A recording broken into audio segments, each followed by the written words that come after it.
single day this week because we know it is quarter three.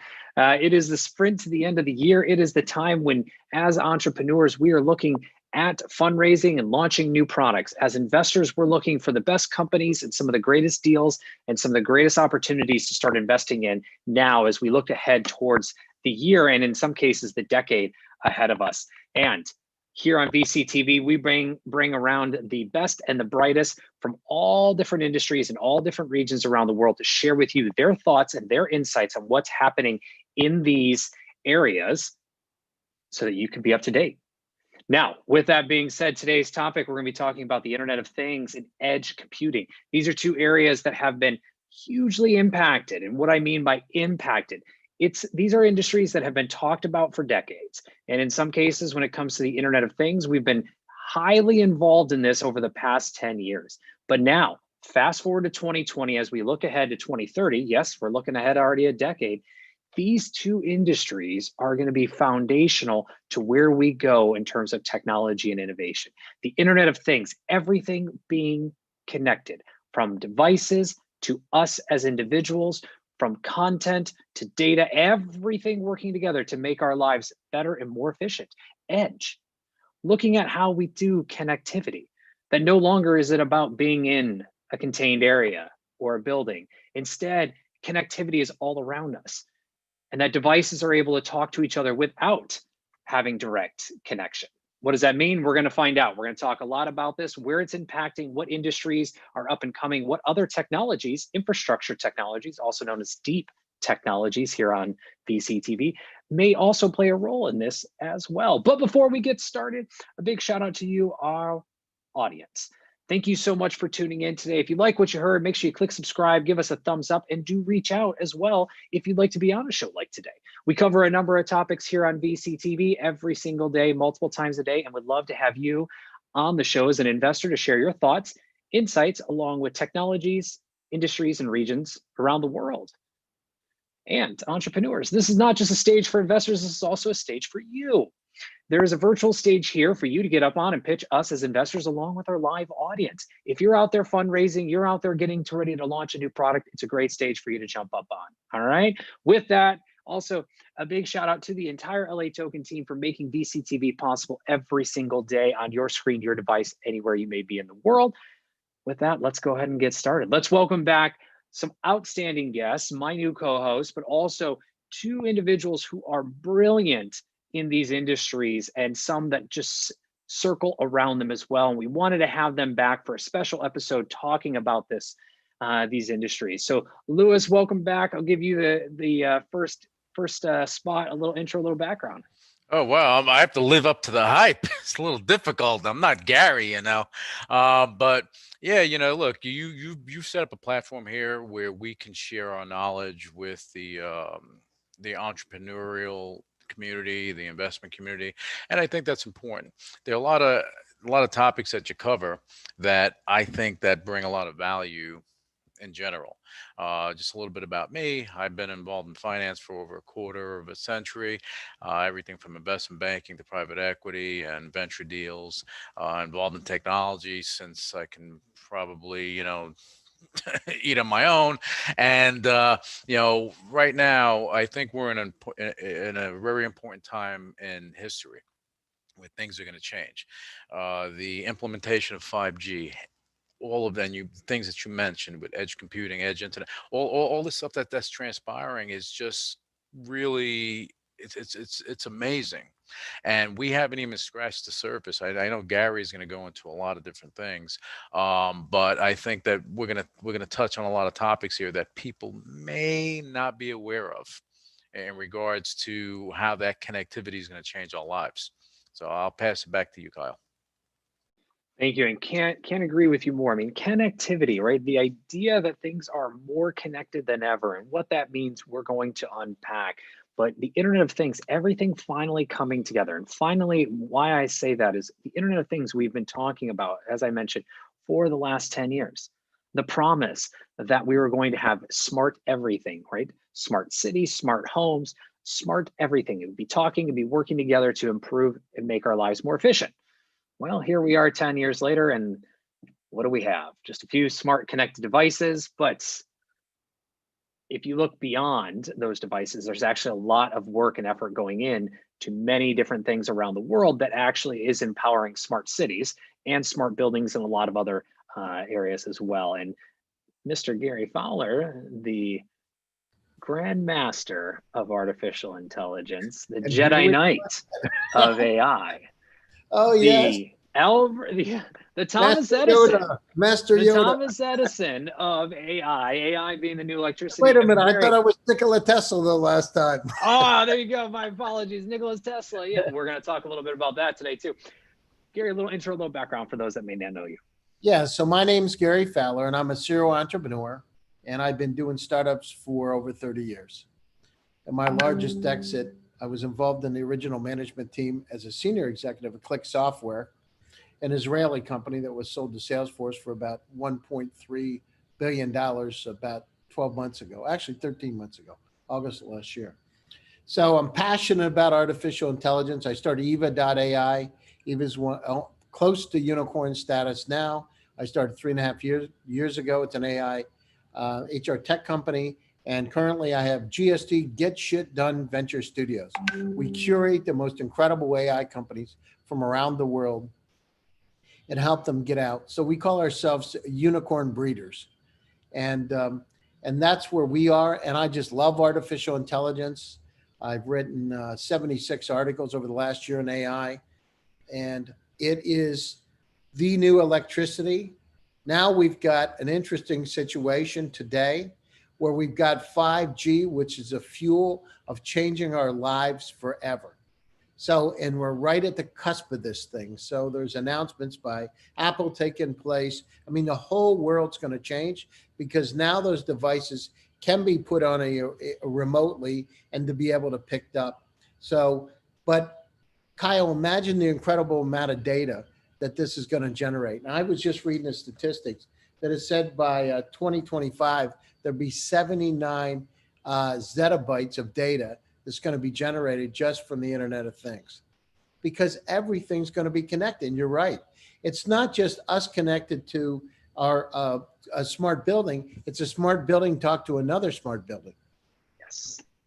And that's where things get magical as we dive into this. This is where things get really magical. Is it's not just the building talking to each other, but it's the buildings talking to one another, right? And the idea, even a great example we used to talk about years ago that is starting to hopefully see true is, you know, you're driving down the highway or the freeway in one car while your vehicle is actually talking to the vehicle next to it and sharing specific data that needs to be shared to understand maybe what's coming ahead or what's happened behind, so that that data is actually helping to improve your experience, your drive, et cetera. And you're right, it's the idea that things are talking to each other, not just that things are intelligent, right? We've kind of come in these waves where we started with the smart devices or just devices, right? Tried to add a level of intelligence and connectivity to them. Some went one direction, some went the other. Now we're kind of converging those back to say, okay, you are now connected, but you're also intelligent.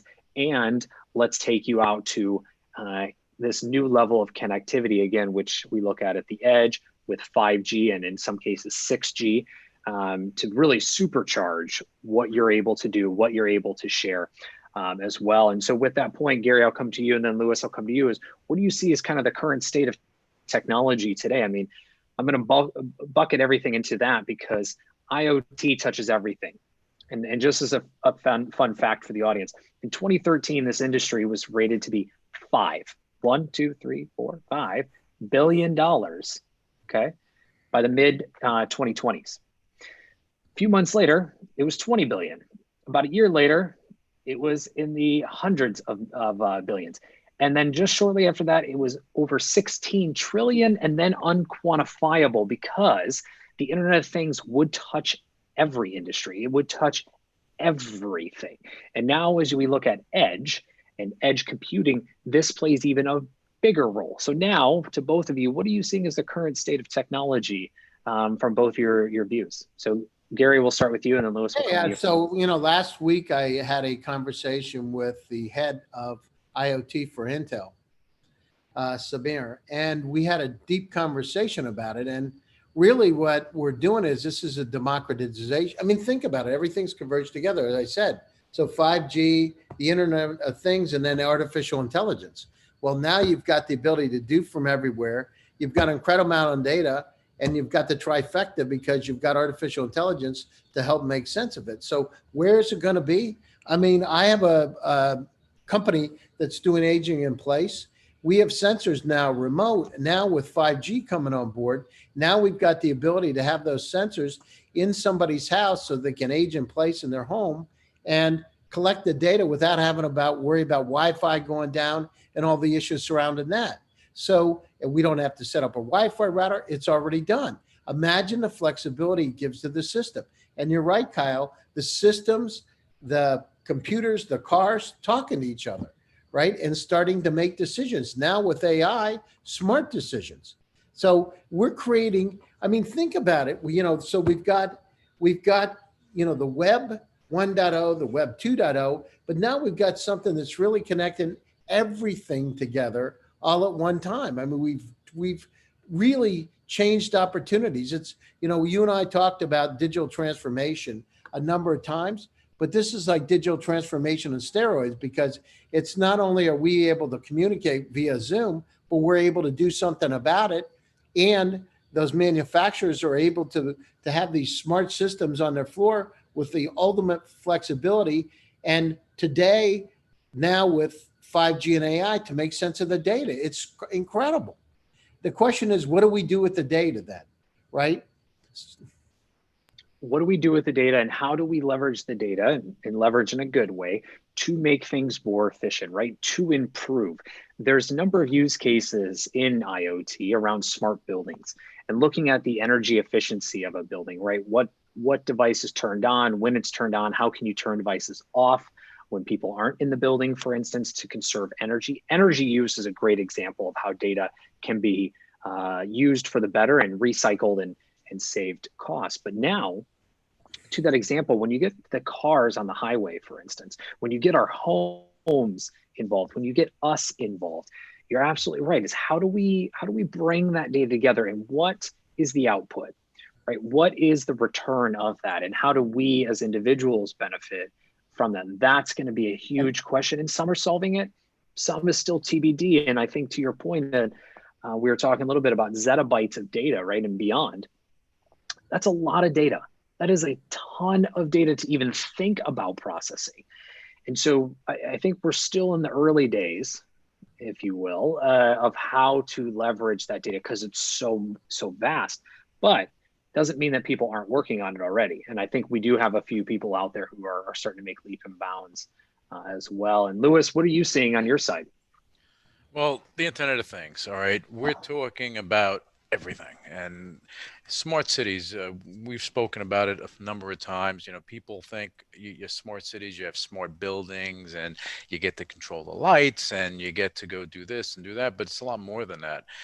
People don't. They should look at what is involved in a building. Like if you have solar in a building, what they've done, you can have solar panels on a building, on a house, and they have little nodes on there where you can have that connectivity that'll go from building to building, house to house. Information data travels, and this is how they're going to help with weather systems, kind of getting that, having that connectivity in order to predict things and do all that other stuff. But for municipalities, gathering data, so if you're driving your car and you have some connectivity there, and you're going through a smart neighborhood, you're pinging, information is pinging. So the municipalities are grabbing all that data. Now, again, you said, and Gary said, the biggest question is, what do you do with the zettabytes of data? What do you do with it?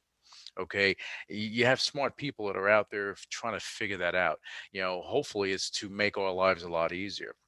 And I think that there's going to be a lot of innovation in smart buildings and smart homes, not just to go control the lights or say, whatever you're going to say to your device, whether it be Google or Amazon, is what you're going to be, doing in general. We spoke about robotics on another show.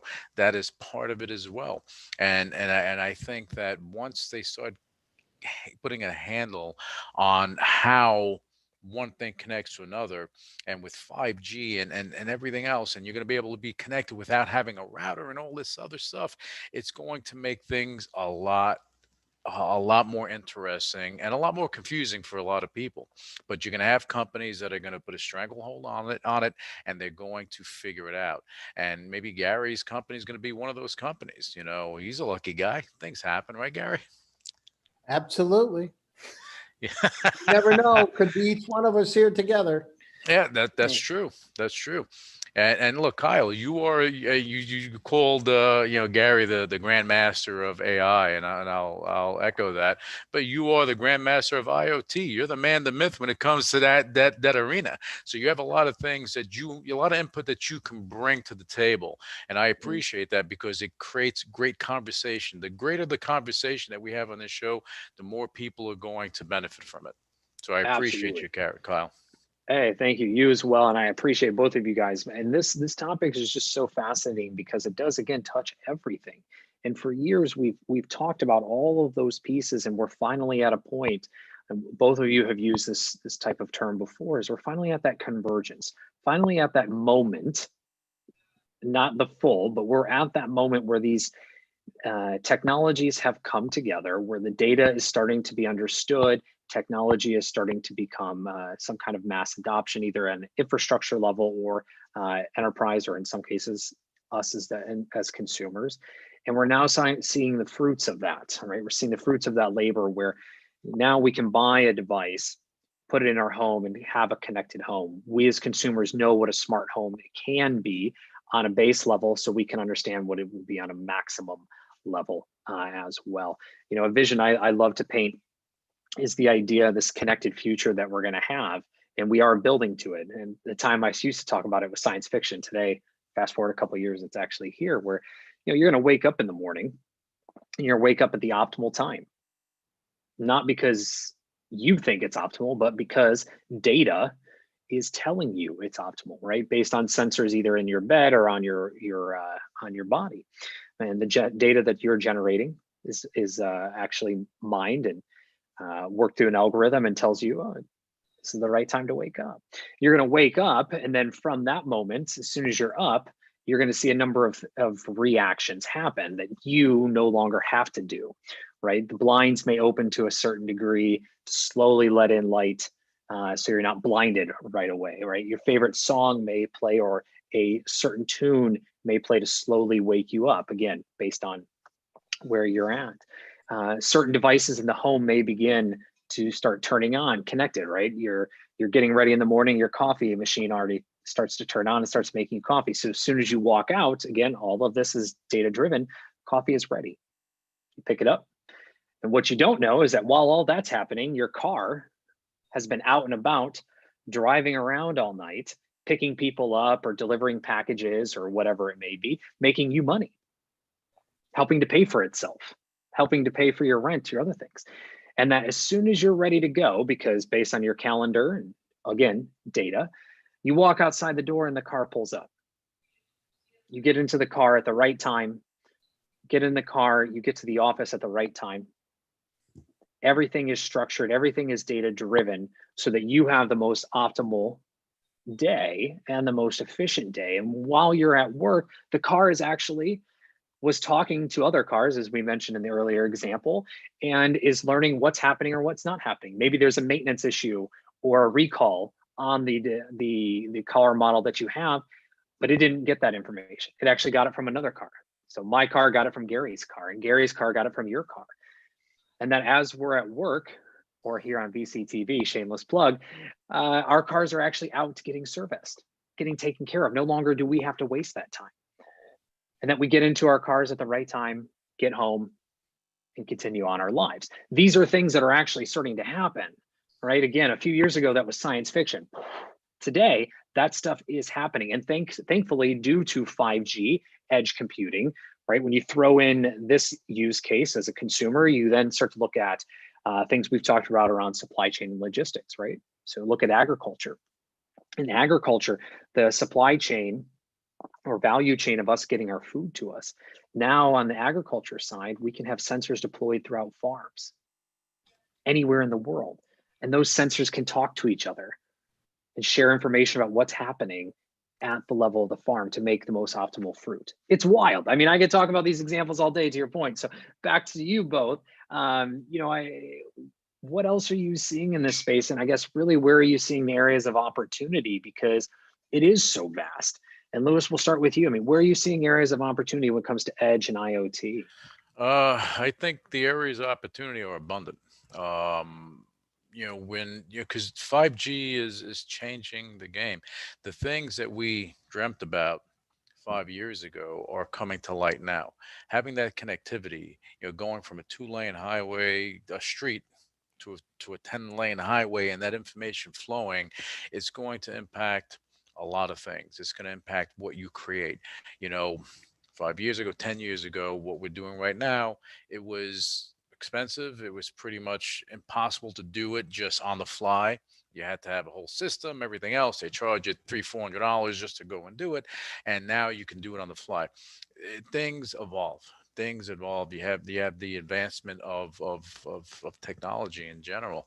I think that companies that are entrepreneurs that are involved in this space, they have to think ahead. Don't think for today, think for tomorrow. Work for today, think for tomorrow. Think about where we can be, how 5G is going to turn into 6G, how that connectivity is going to impact the world. It's not just about what happens in the United States or Europe or where you have, things flourishing. Talk about third world countries when all they have is their mobile phone. That connectivity becomes important. So now you have 5G, and if there's a way for them to take the phones that are cheap and kind of convert them into 5G, you're going to have connectivity on millions and millions and hundreds of millions of people that are going to be connected, that are poor, but they're going to be connected. So now maybe that poverty level that they're in changes because now they can connect. E-commerce, so on and so forth. Things change. So there's going to be an abundance of opportunities and a lot of different areas. I think smart cities are going to be important because smart cities are not just for the affluent. It's for everything. The connectivity is gonna expand, and I give it 24 months. You're gonna see more of this going on in countries that don't have anything now. But in the middle of the jungle, you're going to be on your phone, you're going to be on your laptop because it's going to be possible. And Gary may disagree or he may agree, I don't know, but this is my view on things. To your point, right now, I think the latest stat is we're around 4.6 billion people who are connected today. And that may be both mobilely or on a computer, it doesn't matter. Almost 5 billion people are connected. Take that to the device level and the billions of devices we're about to get. Open up the power of 5G and again 6G as Samsung and others are already working on that. You've got a new level of speed, a new level of connectivity, and a new level of just what can you do. And security comes into a role of this, right, as well, which we're going to get to. But Gary, to you, further on, opportunities, what are you seeing? Yeah, so I want to say one thing, Kyle. So I talked about, I'm not sure people understand what zettabytes are, but I just want to put it in perspective. So the Great Wall of China is what, about 20 feet high and 3,890 miles long. Mm-hmm. Based on the current projections for IoT, if you said that 1 gigabyte is a cup of tea, it would fill the entire Great Wall of China 4.5 times with the amount of data that's going to be coming out of the Internet of Things. So to put it in perspective with the audience, that's the amount of a massive data we're going to have in the next 5 years. Now you think about how we need to analyze that. So when we talk about where is this going to go? So you mentioned it. So, connected cars and wearables, the Internet of Things in healthcare. I mean, you could be walking around, the new Apple Watch looks for oxygen levels, right? Mm-hmm. And So you could be walking around and start to find that you've got a problem. It could direct you and send a car to pick you up to take you to the hospital that quickly, or administer something. What about agriculture? We've got, the population of the planet has gone 4x in the last 100 years. It's 7.9 billion approximately. How in the world are we going to feed people? The Internet of Things, think about the implications for sensing soil, for understanding tractors, for, controlling tractors, for controlling all devices, chicken feeders. It's every part of agriculture that needs to be measured and then more importantly, interpreted. So we've got, as you said, in buildings, think about the amount of waste. It's probably 30%, maybe more, maybe 50 in a building because people don't shut the lights off. The temperature is warm when it shouldn't be or cold. Imagine having that kind of control. Think about air quality in a building. How do we measure it? We don't, right? There's nothing that says, oh, it's time to turn on a filtration system, right? But look at just like the fires that we've talked about in your area in San Francisco and normally my area. But think about it. How do we measure it? It's not done now. We have zero clue, right, inside the building what the quality of things are. What about germs that are inside the building? How do we monitor? What about water, right? In terms of people living I had a house in Pennsylvania in the mountains, a big house. I found out the water was bad, but I only found out about it by happen chance because I had the water tested. What if we had continuous monitoring? I had giardiasis in the water. It could have got us really sick, right? So I put a UV light on it, but if I wouldn't have checked, I never would have checked if I just, I said, oh, my friend said, why don't you go down and check your water? But why don't we do those kind of things on a regular basis? It's interesting. No, go ahead, please. No, you're right on point with this thing. And then smart retail, right?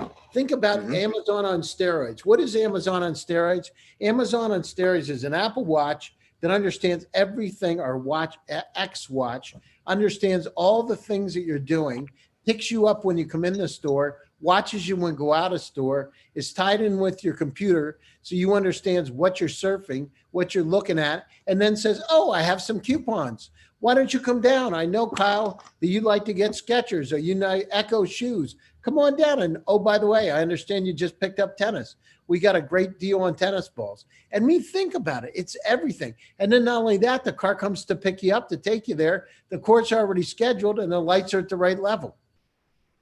You no longer if I can jump in here, Kyle, if you don't mind, Gary's on point with retail and agriculture.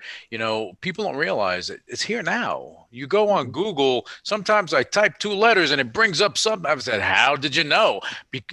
When you have the machine learning aspect in there, you have those algorithms, those algos going, everything is learning more about you, what you can do. And in agriculture, it's going to be amazing because you can actually go and increase the productivity, increase the quality, reduce the workload on the workers. You can mitigate your risk, increase your margins. You can do all this stuff while you're sleeping in bed because machines are handling everything. Artificial intelligence is handling everything.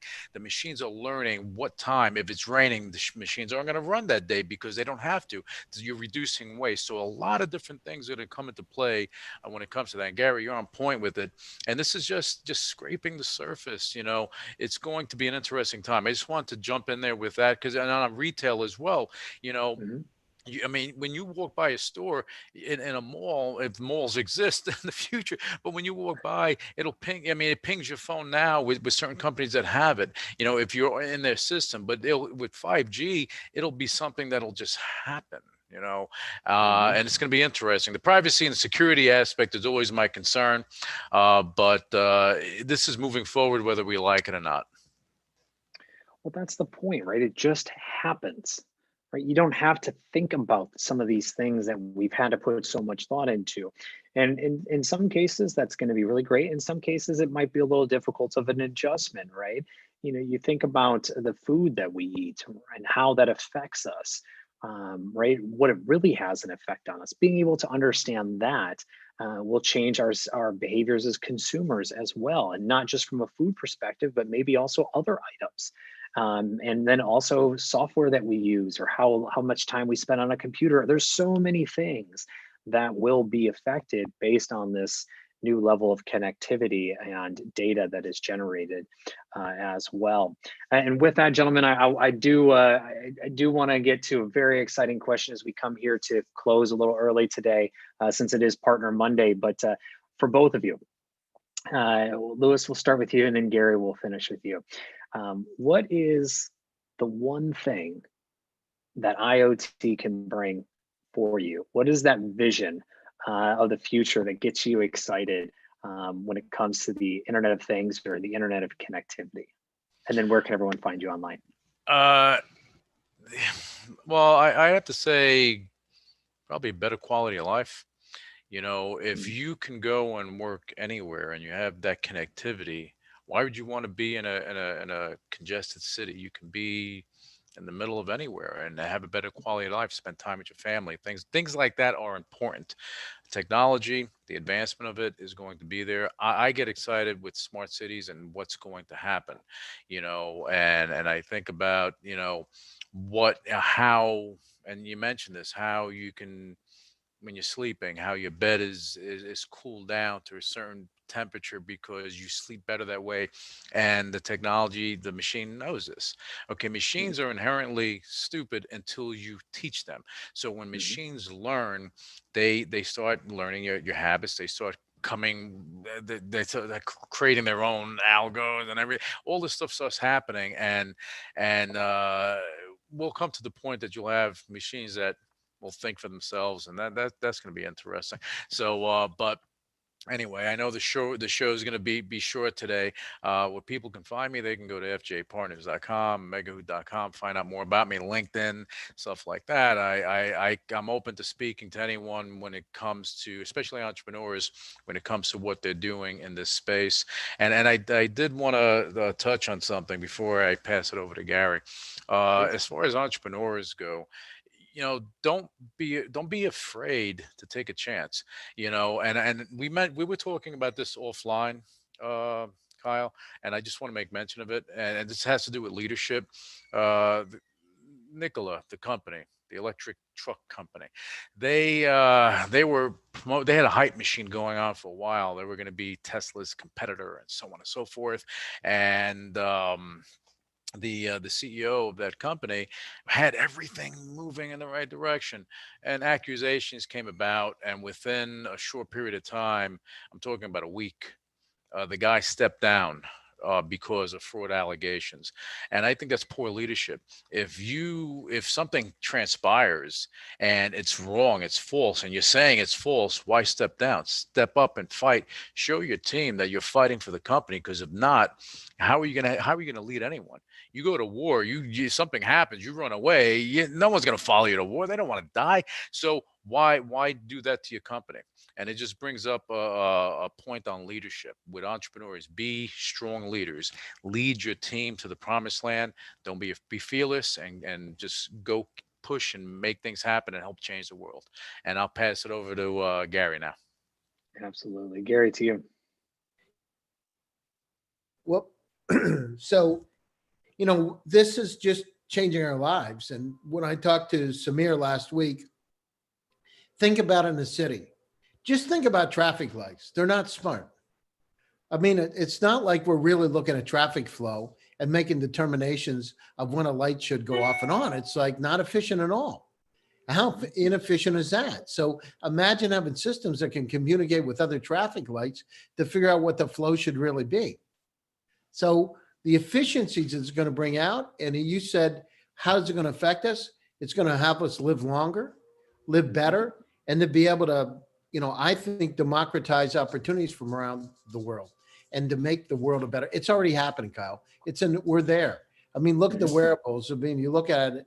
I mean, I have my wearables on all the time, and I use them. So it's going to change our life. We can now understand what's wrong and the system can start making corrections for us. Oh, it's time to set up a doctor's appointment. You're late again. You're supposed to go next week. Now I made the appointment for Thursday. Hello, right?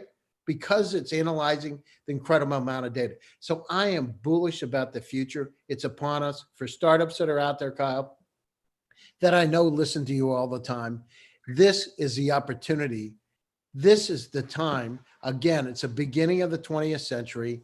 We're now, this is upon us. It's all coming together. It's not just AI. It's the Internet of Things. It's ability to be able to connect it together and to be able to make some incredible decisions. So 5G is the fuel. I just read an article about 5G is really the fuel for this revolution that's taken place. And it's upon us. And people that don't understand that, you know, this is a new bandwidth. It's a difference between flying in an old Cessna and a jet, right? It's just going to be that much different.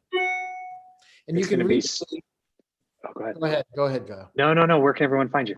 Yes, so you can reach me, Gary Fowler, LinkedIn, Gary at GSDVS.com. And Kyle, tomorrow, Guy Kawasaki is going to be on my show. We're going to be talking about Wise Guy's new book and his views of life and tenacity and perseverance and, you know, staying positive. So if the readers get a chance, or listeners get a chance, check out GSDVS.com. I'd love to have them listen to it. So that would be really cool. Thank you. Absolutely. Thank you. And thank you both. Also to our audience, definitely check out both Lewis and Gary's shows. They also have their own shows that are absolutely outstanding. So definitely check those out. And to both your points, this is going to be exciting. This is exciting. It's finally exciting.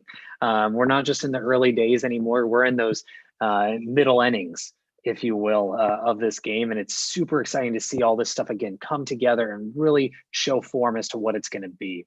And with that, audience, thank you so much for tuning in. If you like what you heard today, make sure you give a click on the subscribe button down in the corner, give us a thumbs up. Do reach out if you'd like to be on a show like today.